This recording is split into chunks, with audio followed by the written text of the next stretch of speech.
And we have team coverage on this for you this morning. CBS News White House reporter Aaron Navarro is following developments out of the Trump administration. But let's begin with CBS News chief correspondent Matt Gutman, who is there on the ground in Minneapolis next to the memorial we saw just moments ago. Matt, good morning. What are you seeing there as reaction to all of this?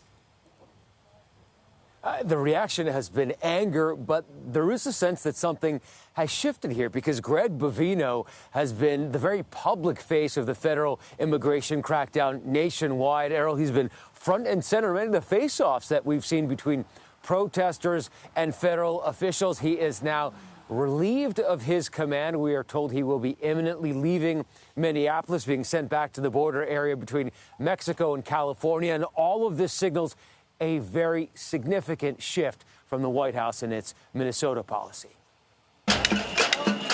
Overnight, protesters gathered outside the Minneapolis hotel. They suspected Border Patrol Commander Greg Bovino and other immigration agents are staying.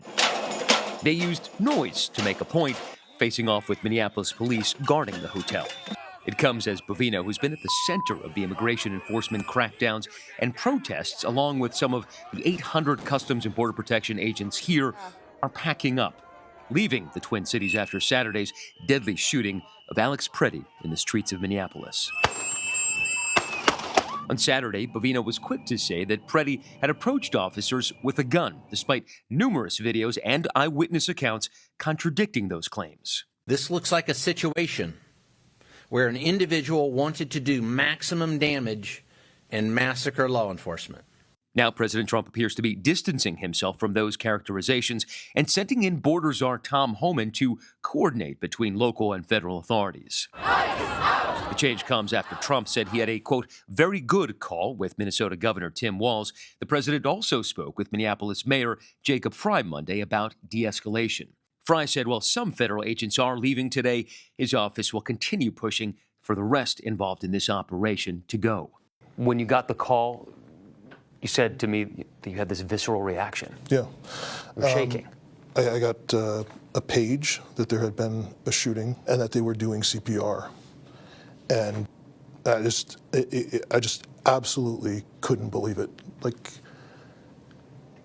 I thought for sure we were going to completely lose control of the city. Minneapolis Police Chief Brian O'Hara told us video of the killing shows questionable tactics. It doesn't look safe for anyone involved. From what you saw in that video, was he brandishing a gun and did he appear to be a domestic terrorist? There's nothing in any of the evidence to suggest that. These things are concerning because we know people have a First Amendment right to record the police. You also have a Second Amendment right in this country to carry a handgun in a public space. That's also what this person did. So these are literally constitutional rights that people have in this country. And Minneapolis Mayor Jacob Frey said of his call with President Trump that they both agreed that the present situation cannot continue. Frey will later on today meet with border czar Tom Homan. And Errol, I just want you to get a sense of this growing memorial. We watched as people came and laid wreath after wreath. Here you can see all of these posters. It's a testament to the anger and the uproar in this city over what's happened here over the past 3 weeks. Yeah, and just to think, this time last week, Alex Pretti was alive, presumably working as an ICU nurse. The police chief has been vocal about emphasizing that residents there have constitutional rights. He mentioned, the First and Second Amendment. What else did he share with you? You know, it's really interesting because he said that what we've seen here in Minneapolis, the federal crackdown over the past 3 weeks, 3 shootings in 3 weeks, 2 deaths, is not just bad for Minneapolis and its citizens and makes things much harder for the police department here, which has, other crime to deal with as well. But it's also bad for the federal government. Let's take a listen.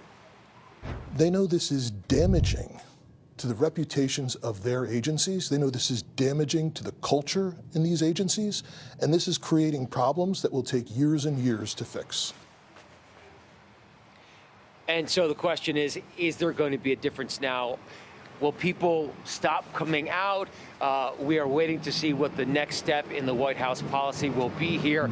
But again, he is very concerned that this is not yet over. So much to be waited and seen here in Minneapolis, Errol.